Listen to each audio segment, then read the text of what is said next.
پاکستان میں آئندہ عام روشن پاکستان آزاد آزادی اور وکلا کا کردار آپ کا میزبان شیخ عبد الرحمان آج ہم سندھ سے تعلق رکھنے والے ممتاز قانون دان کے ساتھ ان کے دفتر میں گفتگو کرنے کے لیے موجود ہیں آپ کو اعزاز حاصل ہے آپ chief justice of Pakistan Anwar Zaheer Jamali صاحب کے ساتھ والے ہیں اعزازی secretary Sindh high court bar ہیں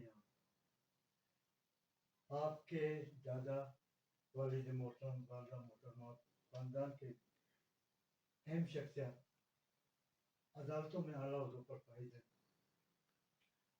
سندھ ہائی کورٹ سمیت پاکستان بار سپریم کورٹ بار ایسوسیشن کے سینئر ممبر ہیں آپ سندھ ہائی کورٹ کے ساتھ سپریم کورٹ آف پاکستان کے ممتاز قانون دان ہیں آپ اعلیٰ تعلیمی یافتہ تجربے کار پروفیشنل ممتاز قانون دان سپریم کورٹ آف پاکستان ہیں آپ جناب محمد اسیف جمالی صاحب ہیں آپ السلام علیکم وعلیکم السلام جی. تعارف میں کچھ کمی بیشی رہ گئی مجھے تو تھوڑا لگ رہا ہے زیادہ تعارف کر دیا. اتنے تعارف کی ضرورت نہیں ہوتی. جی. سر آپ کو شعبہ قانون کی طرف آنے کا خیال کیسے آیا؟ شعبہ قانون کی طرف آنے کا خیال گھر کا ماحول اور میری اپنی شوق پرسنل شوق تھا اس کی وجہ سے آیا. سر کیریئر کے زمانے میں کن شخصیت نے آپ کی رہنمائی فرمائی؟ سب سے زیادہ کیریئر کے اندر میرے استاد عابد زبیری صاحب سب سے پہلے ان کا نام ہے. آف کورس انفلوئنس گھر سے تو ہمارے دادا کا اپنا تھا, ہمارے والد صاحب کا, میرے چچا کا, میری والدہ کا, ان سب کا تھا. لیکن پروفیشن میں جب میں ایک لا اسٹوڈنٹ تھا تب میں نے عابد زبیری صاحب کو جوائن کیا تو انہوں نے بڑی میری رہنمائی فرمائی. بلکہ انگریزی میں جیسے کہتے ہیں محاورہ ہے کہ he took me under his wings. So I'm very grateful to him کہ انہوں نے مجھے موقع دیا, کام سکھایا. سر آپ کے والد محترم استاد محترم اور پھر اس کے بعد دوسرے نمبر پہ عابد زبیری صاحب کا آپ نے ذکر فرمایا. آپ کو سیکھنے کا بڑا موقع ملا, آپ نے کیا ان سے خدمات حاصل کی؟ سر سیکھنے کا موقع تو یہ ہے کہ دیکھیے ہمارے پروفیشن میں لا ڈگری پاس کرنا ایک ڈفرینٹ چیز ہوتی ہے اور پروفیشنل لا کی امپلیمنٹیشن اور کورٹس ایک ٹوٹلی ڈفرینٹ چیز ہوتی ہے. تو یہ میری بہت خوش قسمتی تھی کہ جیسے میں نے آپ کو بتایا عابد زبیری صاحب ٹوک می انڈر ہز ونگ.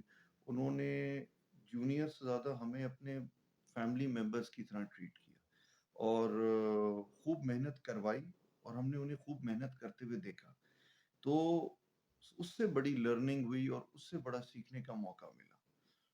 سر آپ کے والد محترم کی ججمنٹ قابل تعریف, آج کل کے ججمنٹ ایسے نہیں دیکھے جا رہے, وجہ کیا ہے سر؟ سر میں ایسا نہیں کہوں گا کہ آج کل کے ججمنٹس ایسے نہیں ہیں. دیکھیں ابھی بھی بہت سے اچھے جورسٹ ہمارے جوڈیشری میں ہیں اور بہت اچھے اچھے ججمنٹس بھی دیتے ہیں. تو میں یہ نہیں کہنا چاہوں گا کہ اچھے ججمنٹس نہیں ہیں. ججمنٹس ابھی بھی بہت سے اچھے آتے ہیں, لا پوائنٹس پہ آتے ہیں اور رپورٹس ہوتے ہیں اور جس سے ہم سب وکیلوں کی رہنمائی ہوتی ہے. سر آپ کے پاس سب سے زیادہ کیسے کن مقدمات کے آتے ہیں؟ سر عابد زبیری صاحب کی ٹریننگ میں الحمدللہ ہم نے لٹیگیشن آل راؤنڈ کی ہے. زیادہ تر تو سول کے مقدمات ہیں لیکن کانسٹیٹیوشنل سائٹ پہ بھی بہت کیسز کیے ہیں, فیملی سائٹ پہ بھی کیسز کیے ہیں اور کمرشل لٹیگیشن, کمپنیز کی لٹیگیشن, ڈپارٹمنٹس کی لٹیگیشن. الحمدللہ نیب کے کیسز کیے ہیں, بیلز کیے ہیں, مرڈر کے cases, every type of criminal cases بھی کیے ہیں. الحمدللہ آل راؤنڈ لٹیگیشن کا کام کرتے ہیں. پاکستان کے عدالتوں میں عمومی طور پر مقدمات کی سوالات کے اسباب کیا ہوتے ہیں؟ کس چیز کے سوالات کے اسباب؟ سر ایکچولی سسٹم کوئی برا نہیں ہوتا, ہماری اپنی اس میں غلط انٹرپریٹیشنز ہوتی ہیں, مواقع دیے جاتے ہیں بہت زیادہ لوگوں کو جو سسٹم کو ابیوز کرتے ہیں, جس کی وجہ سے میٹرز تعطیل کا شکار ہوتے ہیں, ڈیلے کا شکار ہوتے ہیں. اور اس میں نقصان سب سے, میں صرف لیٹیگنٹس کو نہیں کہوں گا اس کو نقصان ہوتا ہے, بلکہ وکلا کو بھی اس کا بہت نقصان ہوتا ہے، کیونکہ ہمیں ہر کیس میں تیاری کر کے جانا پڑتا ہے دوبارہ، اور پھر وہ مقدمہ نہیں چلتا تو اگلی تاریخ پہ پھر تیاری کر کے جانا پڑتا ہے۔ اس میں رکاوٹ کہاں آ جاتی ہے؟ سر پروسیجرز میں آ جاتی ہے، دیکھیں ہمارے ہاں بڑی غلط روش چل پڑی ہیں، کبھی سٹرائکس ہوتی ہیں، کبھی چھٹی ہوتی ہے، کبھی جوڈیشل آفیسر موجود نہیں ہے، کبھی ہمارے وکلا بھائی نہیں آتے کیس چلانے، جس کی وجہ سے جو ہے یہ ساری چیزیں مل کے بڑے مواقع لوگوں کو مل جاتے ہیں کیس نہ چلانے کے۔ سر سپریم کورٹ سمیت دیگر عدالتوں میں کیسی ترتیبوں کا شکار، کلائنٹ پریشان، وجہ کیا ہے سر؟ سر وجہ یہی جو میں نے آپ کے سامنے گزارش رکھی ہے کہ سپریم کورٹ میں تو میں نہیں کہوں گا کہ اگر ایک دفعہ وہاں کیس چلنا شروع ہوتے ہیں تو جلدی فیصلہ ہوتا ہے، اگر چلنا شروع ہوتے ہیں۔ ہاں ہماری ہائی کورٹس میں، ہماری لوور کورٹس میں یہ چیز ضرور ہے ایشو کہ ڈیلیز کے بڑے مواقع ہیں، لوگوں کو قانون میں ہی بڑے مواقع ہوتے ہیں کہ آپ آج یہ اپلیکیشن دے دیں، کل دوسرا وکیل انگیج کر لیں، پرسوں کاؤنٹر کا ٹائم لے لیں، تو اس کی وجہ سے ڈیلے کا شکار ہو جاتے ہیں۔ اور کچھ کورٹیں، ایک مسئلہ ہائی کورٹ میں یہ بھی ہے کہ ہائی کورٹس اوور برڈنڈ ہیں، اس وقت اوور برڈنڈ ہے، ایک ایک جج کے پاس روز 100 مقدمے اگر لگیں گے تو یہ ہیومنلی، انسانی طور پہ یہ ہو نہیں سکتا کہ وہ اتنے کیسز سنے اور ان میں فیصلے دے۔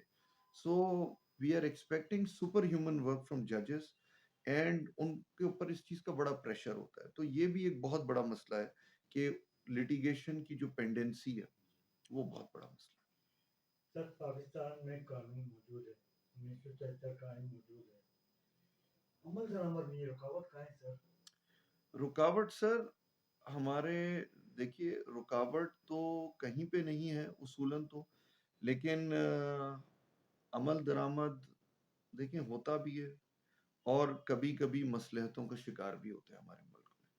اور اب یہ تو ایسی بات ہے، یہ جو آپ کا سوال ہے یہ تو اس کے اوپر تو پوری ایک لمبی بحث ہو سکتی ہے، لیکن کانسٹیٹیوشن ہمارا بڑا ہی اسٹرانگ ہے، اور میں نہیں سمجھتا کہ اگر اس پہ صحیح طرح عمل کیا جائے تو بہت سی لا قانونیت جو ہے اس ملک میں وہ صحیح ہو جائے۔ سر پاکستان میں بہت ساری قوتیں 18ویں ترمیم کے خلاف آواز اٹھا رہی ہیں، اس کی کیا وجہ ہے؟ دیکھیں 18ویں ترمیم کے آنے کے بعد سے آپ کی فیڈریشن بہت ویک ہو گئی ہے، ساری فائنینشیل پاورز آپ کے پروونسز کے پاس چلی گئی ہیں، تو فیڈریشن کا رول بہت ہی محدود ہو گیا ہے۔ اور اس میں پھر شکایات یہ بھی آتی ہیں کہ اس میں بڑا ابیوز آف پروسیس بھی ہو رہا ہے، ابیوز آف فنڈز بھی ہوتا ہے، اور اس کی جواب دہی نہیں ہوتی۔ تو میں سمجھتا ہوں کوئی بیلنسنگ ایکٹ ہونا چاہیے جس میں چیزوں کو بیلنس آؤٹ کیا جائے، چیک اینڈ بیلنسز کے سسٹمز کو امپروو کیا جائے، اور وہ چیکس اینڈ بیلنسز پھر فیڈرل گورنمنٹ کے پاس ہونی چاہیے۔ سر چیف جسٹس صاحب کی سربراہی میں 3 رکنی، 5 رکنی، 7 رکنی بینچ بنتے ہیں، یہ مشاورت سے بنتے ہیں یا کیونکہ یہ آگے چل کے